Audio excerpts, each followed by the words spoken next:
Hey guys, you're watching Matt the Musketeer, and today I have some pretty hectic Spas 12 Noshar Canals gameplay for you. Now, I am pretty excited about the release of Battlefield 4. Now that we've seen the 17-minute gameplay and the 60-second commercial, I am pretty excited to see what DICE have to show us next. Since the release of that 17-minute gameplay and 60-second trailer, more and more information is being fed to us on a daily basis.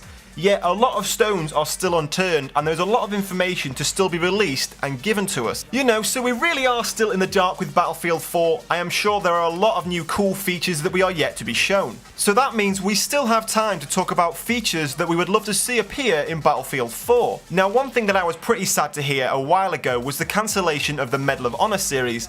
I enjoyed Medal of Honor 2010 on PlayStation 3, and I did enjoy Medal of Honor Warfighter on the PC. I pre-ordered it, and I got it on day of release, and I probably put about 20 hours online time into it, so I did enjoy that game whilst it was quite popular. Unfortunately, the game wasn't as popular as they had hoped, and it is now being cancelled from rotation, so EA and DICE and whoever else is involved with it will no longer be putting that game into rotation yearly along with the Battlefield series, so that was quite sad to hear. But at the same time, I think there was quite a lot that we can learn from Medal of Honor Warfighter that could be implemented quite successfully into the next Battlefield game. The first of which I wanted to talk about today was just a small one. I won't spend too much time on this, but Medal of Honor Warfighter did seem to implement a system of weight to the weapons, by which I mean if you were carrying just a small SMG, you could run a little bit quicker than if you were carrying a large LMG or a large sniper rifle.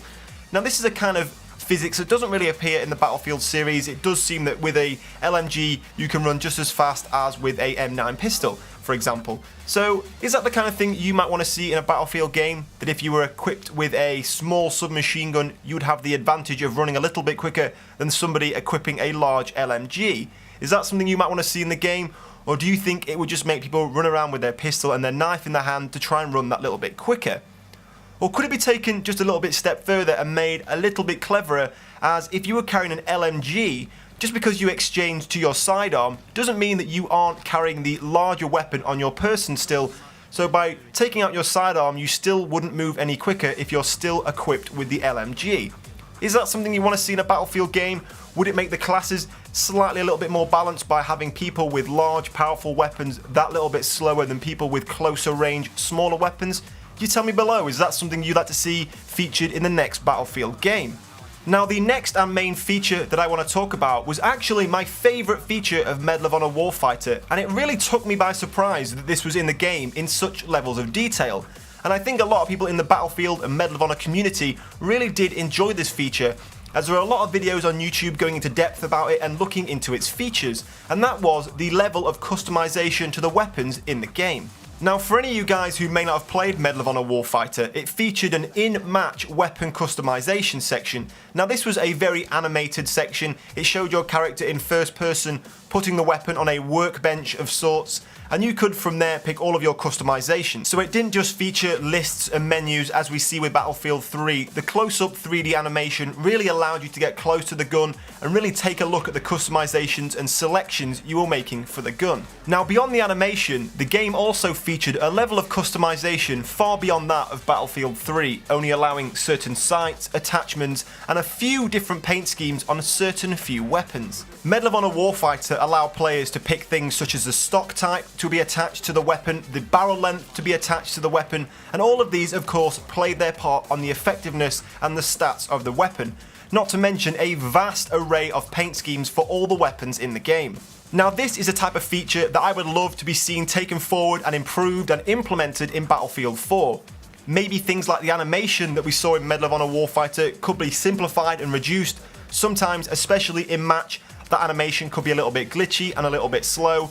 So maybe this kind of thing could actually be simplified to make it work better within Battlefield 4. Maybe a great example of this to take inspiration from would be Ghost Recon Future Soldier. This features a very high level of customization to the weapons in the game, and it is visualized with a very simple rotating weapon that you can zoom in and out of and explode like an exploder diagram to show all the parts you are picking. And while still taking inspiration from this, other things that could be allowed to be customized in a future Battlefield game could include things such as the materiality of the lower receiver of the weapon, which would then maybe determine the speed at which you could run because of the weight of your weapon. the length of the barrel of the weapon, which would then determine which type of range combats you want to be in, close range, short range, and that would then affect if the bullet was going to drop off, longer or shorter. And maybe with certain weapons that could allow it, even the caliber of the weapon you are choosing. For example, 5.56 or 7.62 rounds, and with those the weapon would have maybe more power but less range, or less power and more range, for example. So these are the kind of features that I think could be implemented really well into Battlefield 4 and really allow that high level of customization with the weapons and tools that you take onto the battlefield. And now we know that Battlefield 4 will feature weapons that allow you to have two types of sight on the weapon at once.